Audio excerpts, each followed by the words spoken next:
to me, it's the worst PR job I've seen anywhere. I mean, initially, back in February, March, whatever it was, we have all the Epstein lists right here. We're going to release it, and then all of a sudden, there's nothing. It's sort of they shot themselves in the foot on this. I'm going to vote for it if it comes up. And Monty was supposed to come to the House and answer these questions. And look, I'm not on the Judiciary Committee, but I didn't want Monty to come and do some explaining. I'm joined by a terrific group of reporters. And David Italian, I'm going to start with you. What is your read on where we are on the politics of this right now? Well, broadly, it's pretty clear that the president but I think that politics has shifted over time. And I think earlier in the spring and the summer, we saw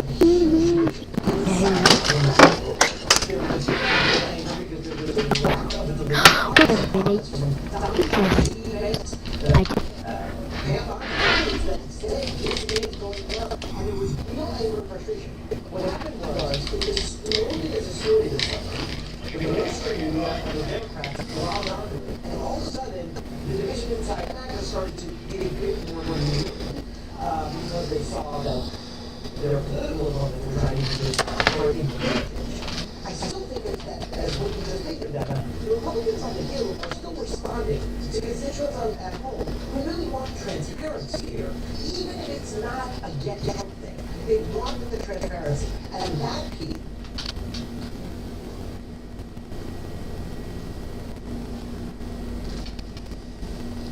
Is still where I think the sort of Republicans on the Hill, the Republican voters broadly, are at odds with Trump. And just to that point about transparency versus the politics of this, or maybe it all goes together, the speaker tried to push this through, or somebody at the Republican conference tried to push this through by UC, meaning there would not be a recorded vote on this. And the Democrats said, no.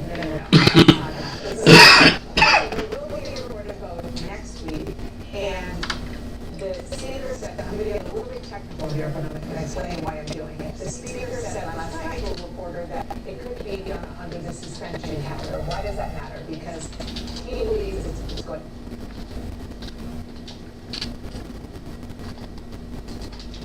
And everybody believes it's going to pass at this point. But the suspension calendar would mean 290 to pass, because you need a supermajority effectively, which tells you where he understands this conference is, which is it's not just going to be those four we've been talking about this side of the discharge petition. It's going to be a pretty sizable Republican vote yes to release these files. Absolutely. We've heard people like Republican Thomas Massey, of course, one of the people, the old Republicans really put this forward, that they're sort of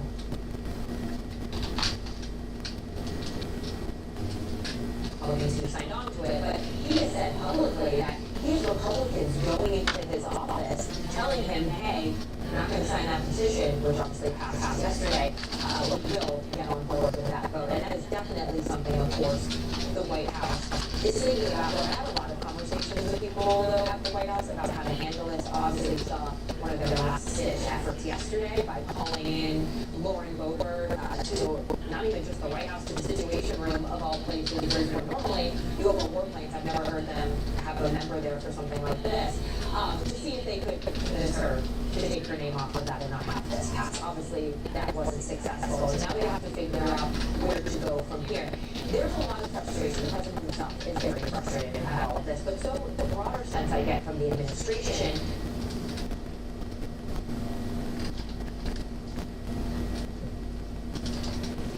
again, because there was a lot of the people in the White House were saying on David's point that were calling for this, calling for this transparency. They have to have something right now because I think the email from yesterday, and I think we've all been very clear that I think there's any legal implications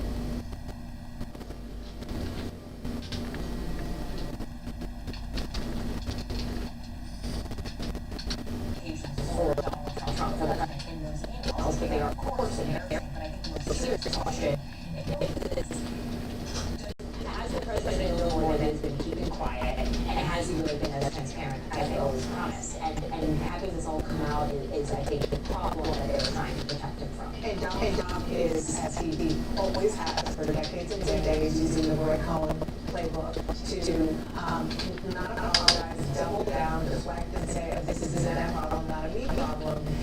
In one of the many true social teas about there should be no deflections to Epstein or anything else. And any Republicans involved should be focused only on opening up our country. This is before the shutdown ended. And in other words, the Democrats are using Jeffrey Epstein hoax to try and deflect from their massive failures. So he's making starting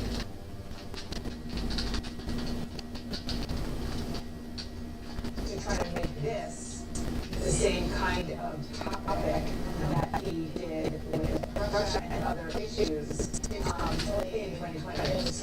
So, but this was working because he is, lots of people in this country, as we said, have stood this for years and years and years. And their version of was that there were Democrats who were involved in it, and once Donald Trump got into office, he was going to uncover all of this. I think part of the problem is, and you touch on this, sort of average voters, there is a sort of conspiracy theory behind it, that average voters have about, it's this idea that there is sort of a city underbelly of the elites. And Donald Trump, of course, came into office promising that he would uncover it. And so now you have this situation where if you're a Republican, how can you vote against transparency? How can you vote against these victims and survivors came out in testimony, serious testimony in books about what they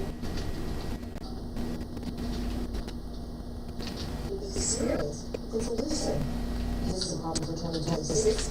It's potentially a problem for 2028. When there runs in the Republican primary, the Democrats and the Republicans say, why did you stand with the victims? Why did you stand with sort of the elites who were involved in this? And one of the reasons this is so scrambled now that we have seen so many of these emails is because of the people Epstein was emailing with, including Steve Bannon, who was one of the biggest figures in the MAGA movement. This is early June 2019, when then President Trump's first term is meeting with now former Prince Andrew during a UK trip. Epstein writes to Ben, and Prince Andrew and Trump today too funny. Epstein again to Ben. Recall Prince Andrew's accuser getting out of Mar-a-Lago.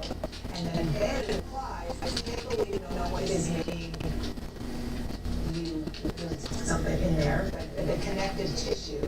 Now, I also want to say that initially Ben's identity is redacted in these emails. The source did confirm that was him. So there's the content of that, which is, raises a lot of eyebrows.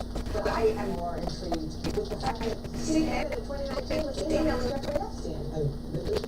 The people Jeffrey Epstein was very in touch with. Of course, it's various numbers. You never alienates the White House counsel. It just is a never-ending association, which is fascinating in and of itself. I do think here that for President Trump, and as you said, there's no clear implication of wrongdoing here in these emails. But it begs the question, and this is what I think is really problematic for it right now, is why are you opposed to the full transparency of this movie?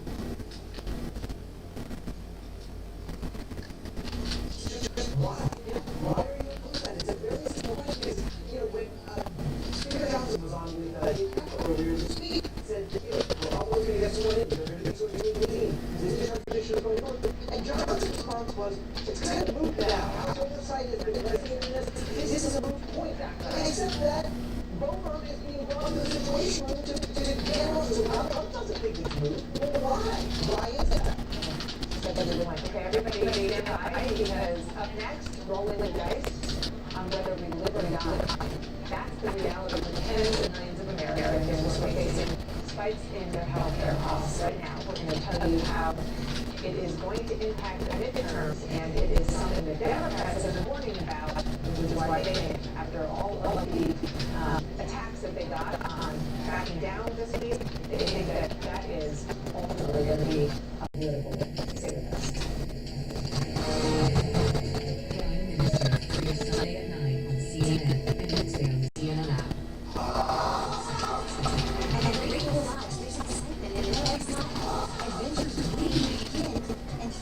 parties every night. So bring it all together and book your stay now and save up to 40%. At Humana, we believe your health care should be all with you. And part of that evolution means choosing the right Medicare plan for you. Humana can. Hi. My name is Sid, and I'm going to tell you about Medicare Advantage prescription drug plans that can provide more coverage than original Medicare, including